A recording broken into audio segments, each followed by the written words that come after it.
Hi friends, in advance happy Republic day. जैसा कि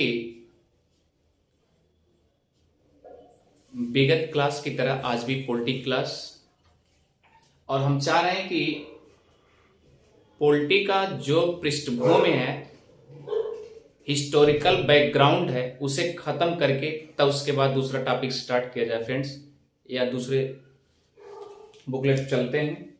लेकिन पहले आइए पॉलिटी की क्लास में, जैसा कि आप जानते हैं कि ये जो ईस्ट इंडिया कंपनी आई थी, इसका तृतीय चरण दो चरण हम पढ़ चुके हैं, और तृतीय चरण जो स्टार्ट होता है वह 1858 से लेकर के 1947 तक पढ़ते हैं। क्लियर? ये तृतीय चरण में आता है। इसका मतलब कि जो तृतीय चरण इंडियन पॉलिटी के हिस्टोरिकल बैकग्राउंड में आया है, वह प्रथम स्वतंत्रता संग्राम 1857 के बाद ही आया। तो फ्रेंड्स आइए चलते हैं। आप जानते हैं कि 1857 में प्रथम स्वतंत्रता संग्राम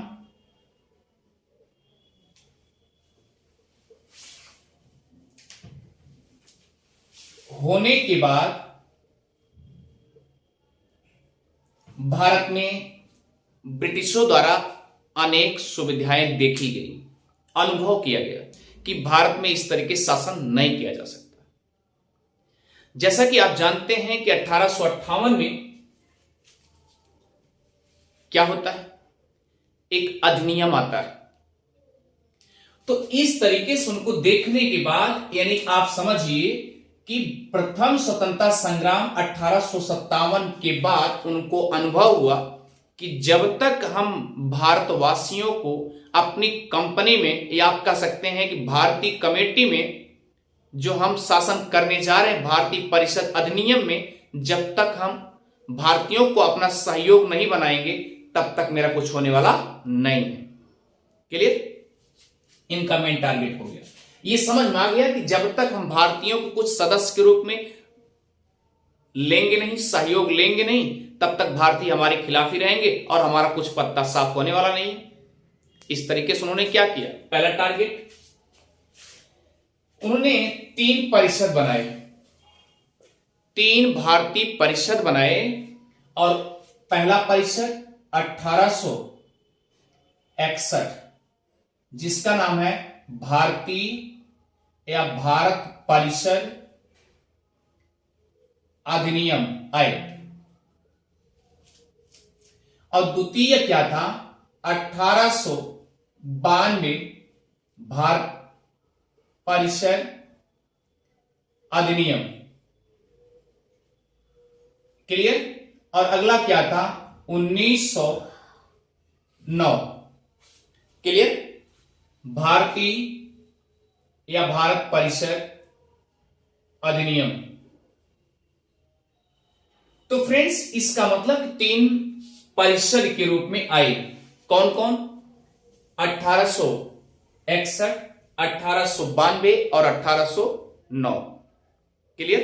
3 परिषद के रूप में आए। तो फ्रेंड्स आगे चलते हैं। सबसे पहले हम अच्छे से समझेंगे। जैसा कि आप ये देखिए, जो तीनों परिषद आए, आप अच्छे से इसे कैसे समझेंगे? आज हमने आपसे बता दिया कि अब यहां पर 1861 की जो कहानी है, सबसे पहले हम स्टार्ट करेंगे तृतीय चरण में, भारत परिषद अधिनियम। इनका 3 ही मैटर था, 3 मुद्दा था। ये ब्रिटिश संसद ये सोच रहे थे, ब्रिटिश संसद ये सोच रहे थे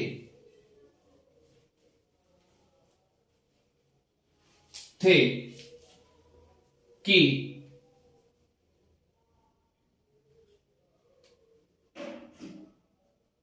क्या सोच रहे थे कि भारत परिषद अधिनियम जो बनाया गया है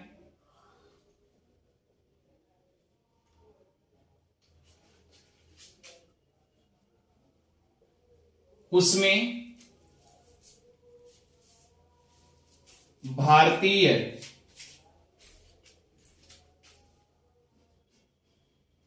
सदस्य के रूप में सहयोग लिया जाएगा। क्लियर? उन्होंने इस तरीके सोच लिया कि जैसा है कि भारतीय परिषद जो अधिनियम बनाया गया, सबसे पहले तो उसमें भी सदस्य के रूप में चयन कर लिया जाए भारतीयों को, क्योंकि भाई शासन चलाएंगे तो भारतीय सदस्य के रूप में होंगे। एक हो गया। दूसरा क्या था इनका मुद्दा? दूसरा था कि विकेंद्रीकरण।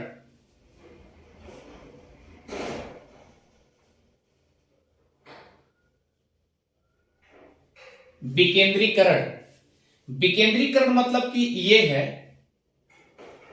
जैसे आपने देखा होगा कि 1858 में जो गवर्नर जनरल का पोस्ट था, पद था, वह 1858 में वह वायसराय के रूप में हो जाते हैं। तो इसका मतलब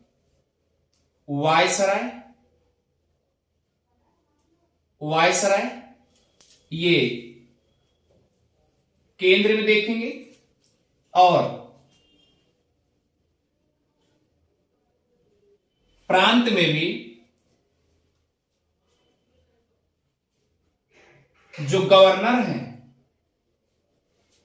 वह भी विधियां बना सकते हैं।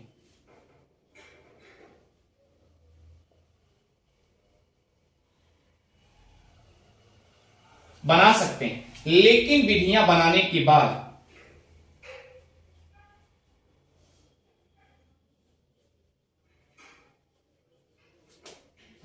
के बाद वायसराय से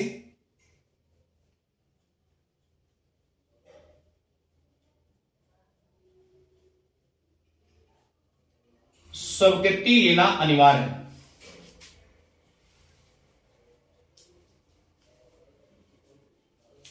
स्वीकृति लेना अनिवार्य है। तो फ्रेंड्स, इतनी बातें समझ में आ गई होगी। विकेंद्रीकरण। तीसरे में क्या था? तीसरे में यह था, जैसे इसके पहले वीटो पावर तो चल ही रहा था, इसका मतलब कि जो वायसराय है, वायसराय जो है वह अध्यादेश जारी या आप कह लीजिए पारित कर सकता है।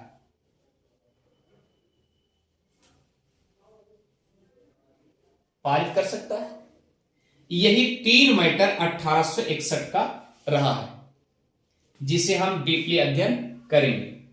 तो फ्रेंड्स, याद रखिएगा। अब सवाल उठता है कि आखिर ये भारत शासन अधिनियम जो है ये कैसे परिषद में चेंज होता है और ये कैसे प्रांतों में आते हैं।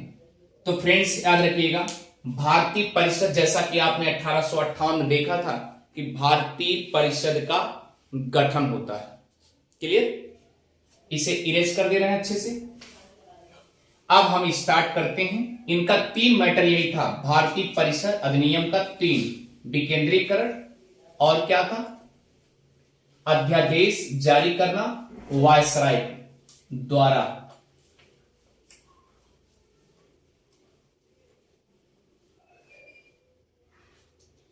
अब आइए फ्रेंड्स, चलते हैं, लिखेंगे भारत परिषद अधिनियम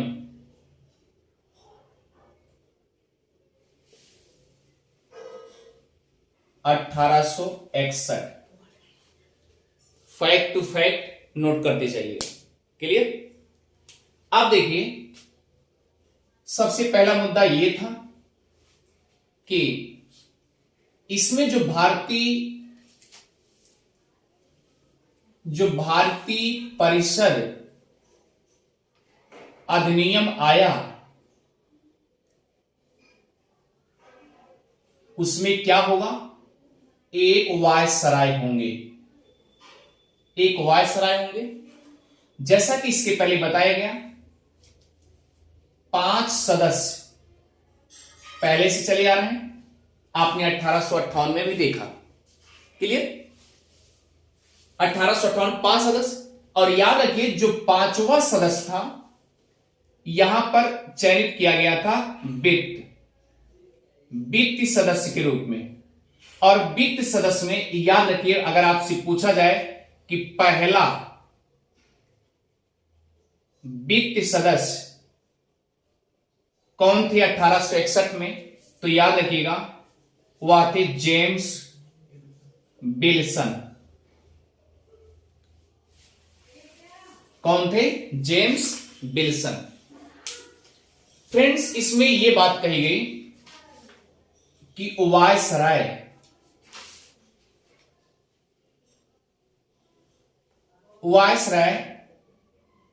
इसको पावर बढ़ा दिया गया, वायसराय को पावर बढ़ा दिया गया। अच्छा, ये बताइए, अगर पावर बढ़ा दिया गया तो अब सवाल सी बात, चाहे इसको निलंबित कर दे, चाहे इसको हटा दे, चाहे इसको रख सकता है। जब इनको पावर दे दिया गया, इसके साथ साथ और क्या किए गए, तो फ्रेंड्स याद रखिएगा, वायसराय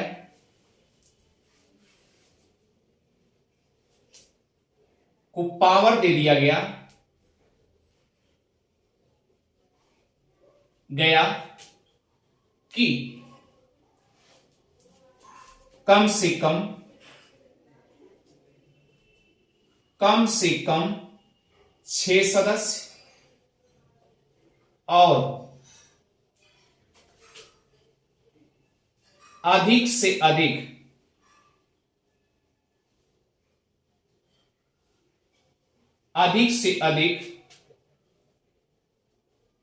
12 सदस्यों को आवश्यकता अनुसार चयन कर सकता है या नियुक्ति कर सकते हैं।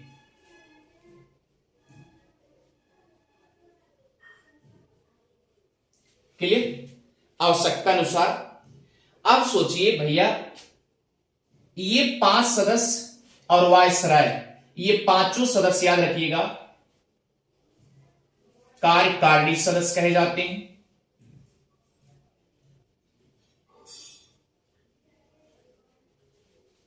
ये पांचों सदस्य कार्यकारिणी सदस्य। इसका मतलब ये है, जो ये कम से कम 6 सदस्य, भाई आवश्यकता जैसे जैसे पड़ेगी उस तरीके से वायसराय क्या करेगा, नियुक्ति कर सकता है।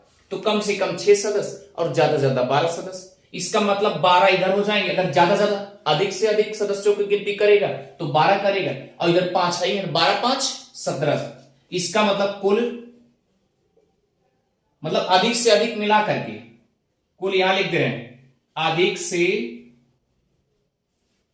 अधिक मिलाकर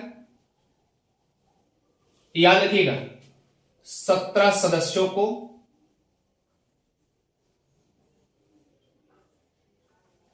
भारत परिषद अधिनियम में शामिल कर सकते हैं। भारत परिषद अधिनियम में शामिल कर सकते हैं। क्लियर? इतनी बातें तो समझ में आ गई होगी फ्रेंड्स। अब सवाल उठता है कि मान लीजिए 6 सदस्य और अधिक से अधिक 12 सदस्य, तो यहां मैटर उठता है कि इनको क्या कहा जाएगा। तो यहां लिखते हैं 6 सदस्य से लेकर 12 सदस्य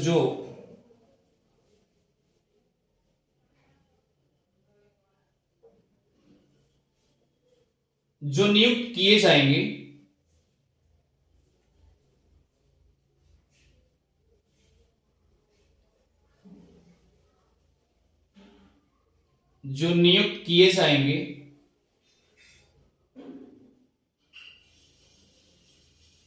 उन्हें क्या कहा जाएगा? बोलिए।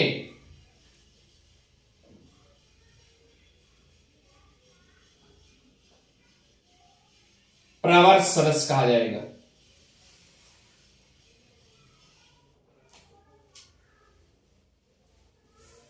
क्या कहा जाएगा? प्रवर सदस्य। क्लियर?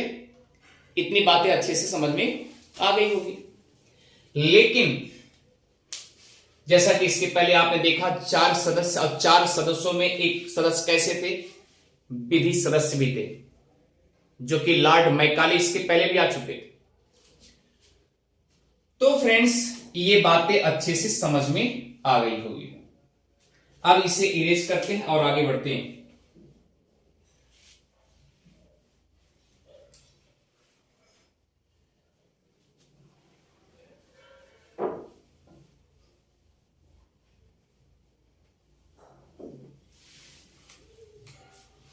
अब आप समझिए कि यहां पर वायसराय है, प्लस 5 सदस्य, प्लस यहां लिख रहे हैं 6 to 12 मेंबर। क्लियर? अब आप समझिए इन 6 to और 12 मेंबर को प्रवर मेंबर कह दिया गया, प्रवर सदस्य। अब आप सोचिए, जरा ध्यान दीजिएगा, आप कह सकते हैं केवल यानी जो 6 से लेके 12 सदस्य हैं, ये सदस्य केवल विधि की सहायता के लिए चुने गए, यानी कि विधि में सहयोग करेंगे। क्लियर? विधि में सहयोग करेंगे। इतनी बातें कह दी गई। अब धीरे धीरे चयन हो रहा भारतीयों का।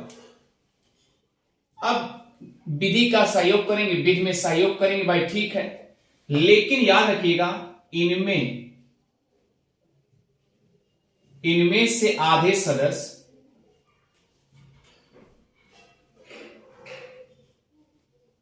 भारतीय होंगे। यानी अब धीरे धीरे भारतीयों का चयन होना शुरू हो गया। इनमें से आधे सदस्य जो होंगे भारतीय होंगे। इतनी बात कह दी गई। अब फ्रेंड्स याद रखिएगा, तो वायसराय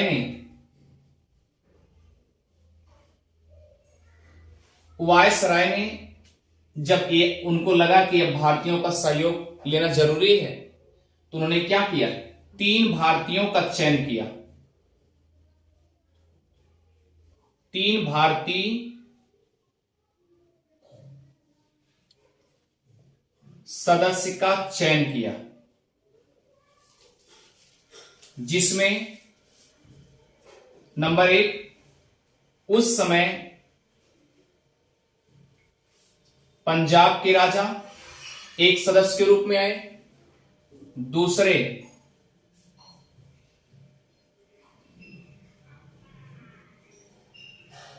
बनारस के राजा, और तीसरा याद रखिएगा सर दिनकर राव।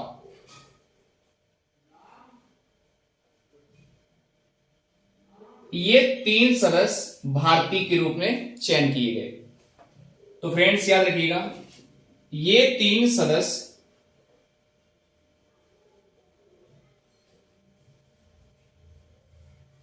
भारतीय सदस्य के रूप में चयन किए गए।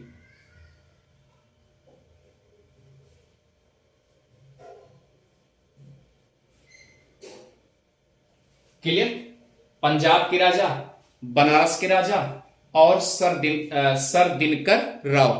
अर्थात आप समझिए ये पंजाब के रहे होंगे और ये उत्तर प्रदेश क्लियर। और ये बंगाल के, इस तरीके से इनका चयन किया गया है। इतनी बातें अच्छे से समझ में आ गई होगी। अब फ्रेंड्स आगे चलते हैं।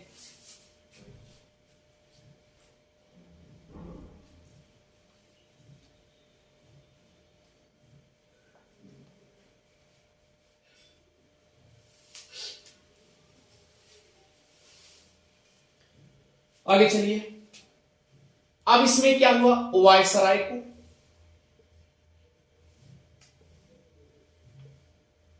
अध्यादेश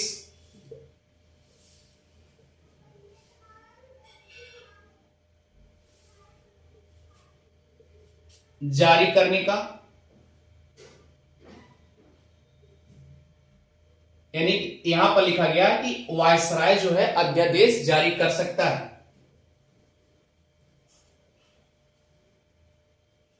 तो ये बात पहली बार हुआ भारत में। अगर पूछा गया भारत में किस एक्ट के तहत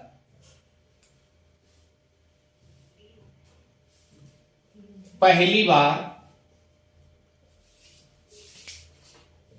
या ऐसा पूछा जा सकता है कि भारत में किस परिषद अधिनियम के तहत पहली बार वायसराय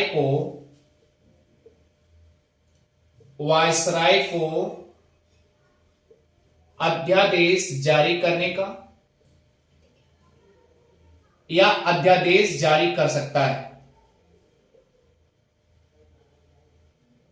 वो कौन सा है, 1800 क्या होगा 61 भारत परिषद अधिनियम। ये आप नोट कर लीजिए फ्रेंड्स, क्योंकि इसके बाद आगे बढ़ते हैं। चले,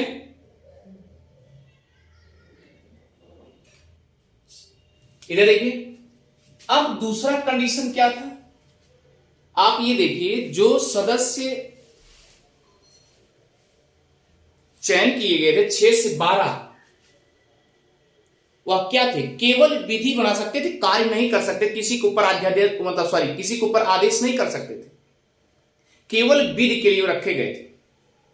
किसके लिए, केवल विधि बना सकते, विधियों में सहयोग कर सकते हैं। यह बात तो क्लियर हो गई।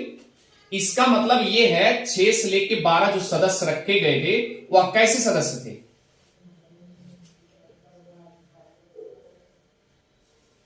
गैर कार्यवाही, यानी बिना कार्यवाही करने के लिए, कुछ भी यानी कार्यवाही करने के लिए नहीं थे, केवल वो विधियों में सहयोग करते थे।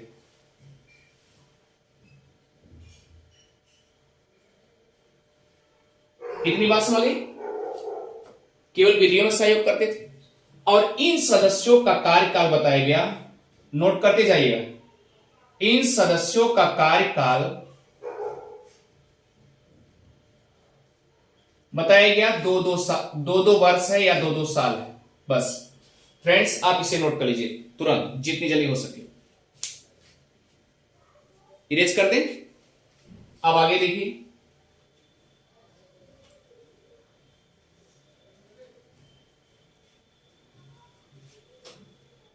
अब यहां दिमाग लगाइए कि जो वायसराय है, अध्यादेश में क्या क्या बातें कही गई। अध्यादेश जारी कर सकता है, लेकिन किस परिप्रेक्ष्य में, तो याद रखिए वायसराय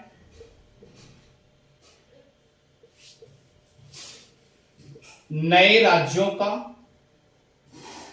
गठन भी कर सकता है और नए प्रांतों की या राज्यों की सीमा को भी परिवर्तन कर सकता है।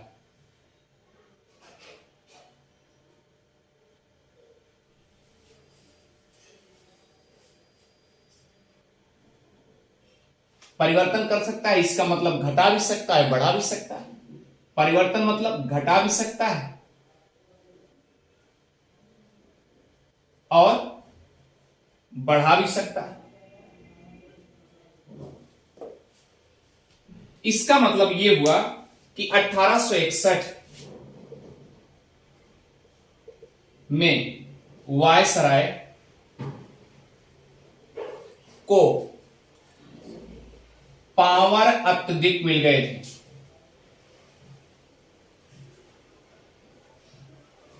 क्लियर?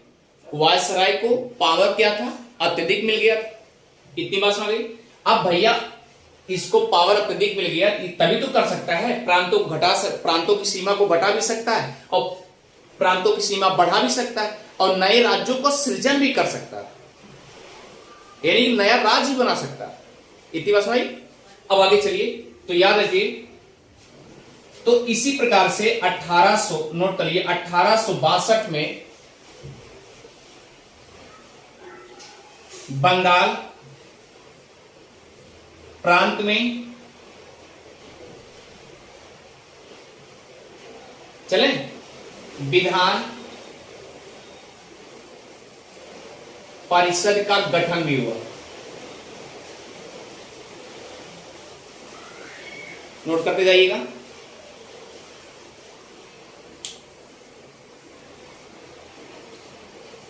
चले, इतनी बात समझ गए अच्छे से? अब आगे चलिए।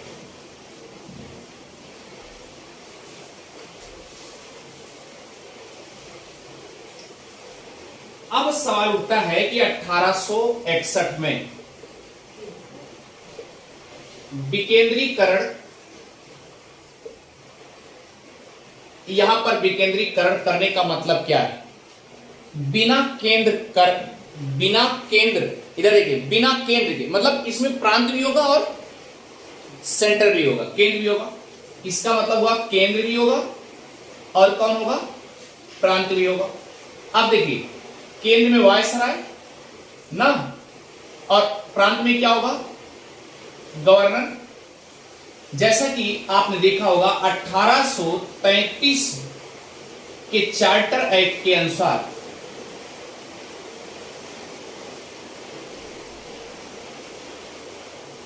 1833 के चार्टर एक्ट के अनुसार आप देखे होंगे क्या हुआ था कि प्रांतों का विलय हो गया था सेंटर में, यही तो बताइए था, यानी प्रांतों का विलय हो गया था। तो जब इसमें विलय हो गया था, अब इसमें क्या हुआ? अब नए प्रांत का सृजन हो रहा है, इसका मतलब अलग से बढ़ रहा है। तो याद रखिएगा, इसमें क्या हुआ था 1853 में, नोट करते जाइएगा, प्रांतों का विलय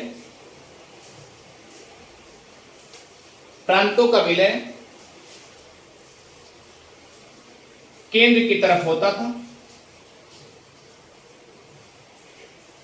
तरफ होता था, और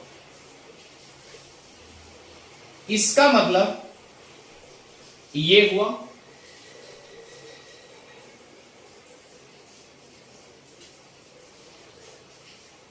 प्रांतीय गवर्नर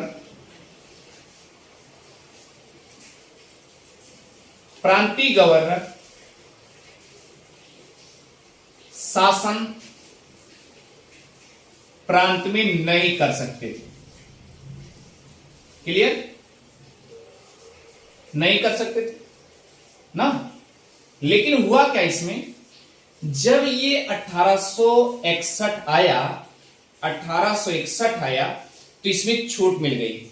यानी कहने का मतलब कि सदस्य, यानी कहने का मतलब ये जो प्रांतीय गवर्नर के जो चीफ हैं, ये आपका के चीफ करें, यानी कहने का मतलब कि प्रांतीय जो स्टेट के मेन हैं, गवर्नर के रूप में रह रहे हैं, वो क्या कर सकते हैं?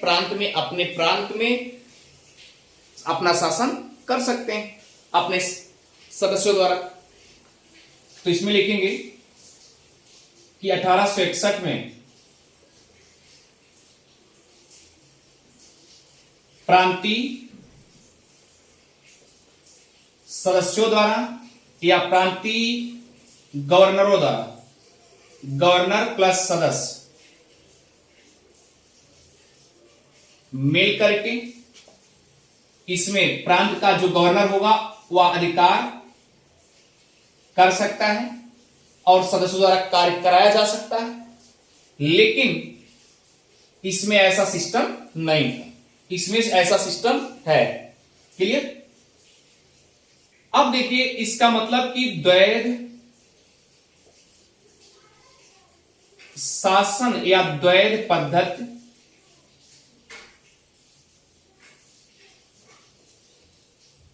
की झलक इसमें दिखता है। सही है ना? इसमें दिखता है, जबकि यहां पर लागू नहीं होते, लेकिन दिखना शुरू हो गए। द्वैध शासन फिर स्टार्ट हुआ, जैसा कि इसके पहले पिट्स इंडिया एक्ट में द्वैध शासन प्रचलित हुआ था ना, लेकिन फिर बाद में क्या हुआ, केंद्र की तरफ चला गया, लेकिन फिर क्या हुआ, फिर स्टार्ट हो गया। यहां तक कोई आपत्ति नहीं होगी। अब देखिए यहां पर यह होगा कि सबसे पहले 1861 में, ये समझ लीजिए, इसका मतलब कि विभागीय चयन बहुत ज्यादा सोचा गया, विभाग द्वारा चयन सोचा गया। तो याद रखिए इसके पहले 1859 में लॉर्ड कैनिंग द्वारा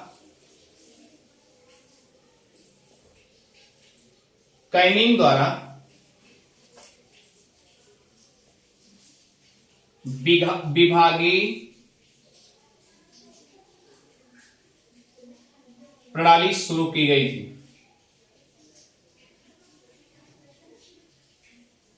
क्लियर? क्या शुरू किया गया था? विभागीय प्रणाली हो गया। अब इसी विभागीय प्रणाली को क्या कहा जाता था?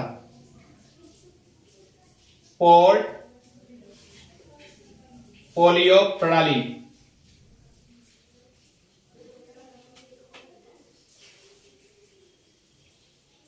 इतनी बात समझ में आ गई होगी। कुल मिलाकर के आप इतना समझिए कि अब यहां पर प्रांतीय गवर्नर द्वारा,